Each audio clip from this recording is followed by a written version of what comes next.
ප්‍රශ්නවලදී ගොඩාක් උදව් වෙන එකක් තියෙනවා. ඉවසීම. මං හිතනවා ඉවසීම තරම් ප්‍රශ්න වලට විසඳීමේ වෙනත් උපකාරයක් නැති තරම්.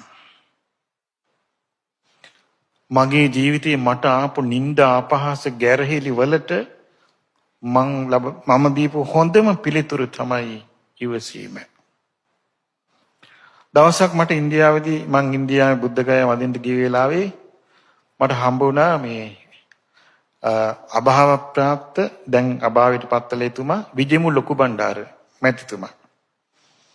එතුමා පෞද්ගලිකව මාත් එක්ක හරි හිතවත්. එතුමා මට හම්බ වෙලා මට කියනවා ස්වාමීනි ඔබ වහන්සේට මං ගොඩාක් ආදරෙයි එක කරුණක් නිසා. දැන් බලන්නකෝ එතුමා පැහැදිච්ච කරුණ මම මොකද්ද කියලා. ඔබ වහන්සේට තියනවා කිව්වා අමුතු සුන්දර හඬක්. මං හිතුවා මේ කවි කියන එක ගැනද කියලා.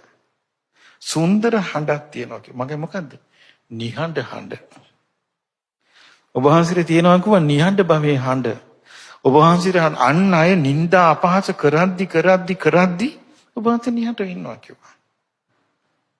ඒ ඉවසීම.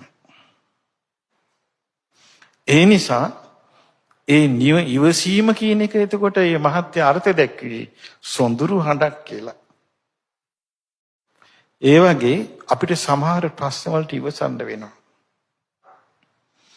ඉවසීම කියන්නේත් මහා වටිනා අනර්ග සම්පත්තියක්. මට ඉවසීම ගැන කියනකට මතක් වෙනවා අපේ අම්මා. අපේ තාත්තට සාමාන්‍යයෙන් අපේ තාත්තට කේන්ති යනවා.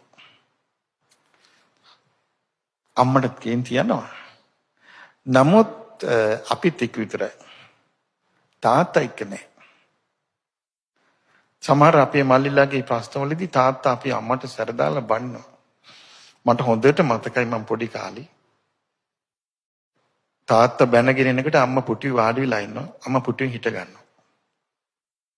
කවදාවත් අම්මා පුටුවේ වාඩි වෙලා ඉන්නේ නැහැ තාත්තා බඩන වෙලාවට. අම්මා පුටුවෙන් හිටගෙන අම්මා බිම බලා ගන්නවා. කොච්චරයි. අපි ඉතින් අපි අම්මා දිහා බලනවා තාත්තා දිහා බලනවා අම්මට ලං වෙලා ඉන්නවා.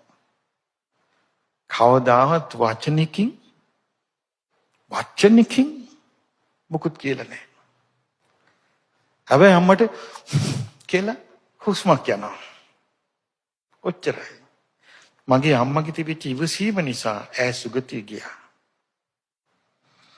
ඒ නිසා මේ මතක තියාගන්න දරුවනේ ගොඩාක් ප්‍රශ්න වලට හොඳ උත්තරයක් ඉවසීම. හැබැයි හැම ප්‍රශ්න වලටම නෙමෙයි. ඒ ප්‍රශ්න වලට උත්තරේ ඒ විදිහට විසඳන්න තියෙන්නේ ගොඩාක් විසඳ ගන්න බැරි ප්‍රශ්න එනකොට හොඳම පිළිතුර ඉවසීමයි. අනිත් ඒවාට අවස්ථානුකූලව පිළිතුරු සපයා ගන්න වෙනවා.